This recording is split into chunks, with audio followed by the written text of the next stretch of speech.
Hi, in this video we're going to write the code that creates our text element. We're going to select our game1.cs file, which we can do from this tab or from the label over here in Solution Explorer.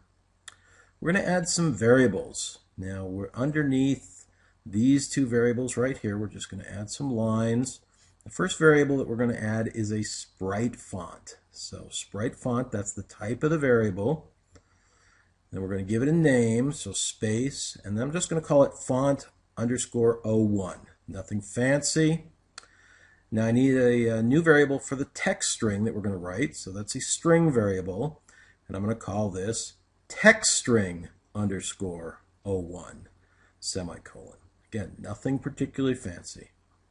Next thing we're going to do is actually bring the font into the game for that sprite font variable. So under load content here, we've got this to do, use this content to load your game contents here comment. We're going to get rid of that, and we're going to type our line, which says our font_01 is equal to, this is where we're going to load it, content dot load. And what we're going to load is a sprite font, so you use that less than, and then sprite font, and then greater than, and then open paren, so we need to direct to the font. So fonts, which is our folder, in quotes, 2 backslashes, and then sprite font 01, or sprite font 1, which is the name of our font. Again, a quote, and then closing paren, and semicolon.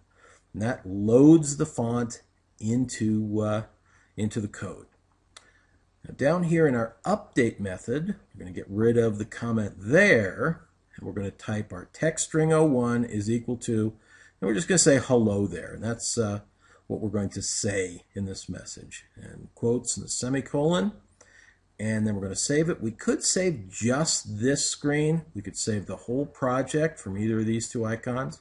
Under File, we could also save all, or just save our screen right here. We're going to save all here with this icon, and we're going to run it, which is the start debugging, this little green thing. We can also get to that from this drop down, start debug, either way, and we're going to run it.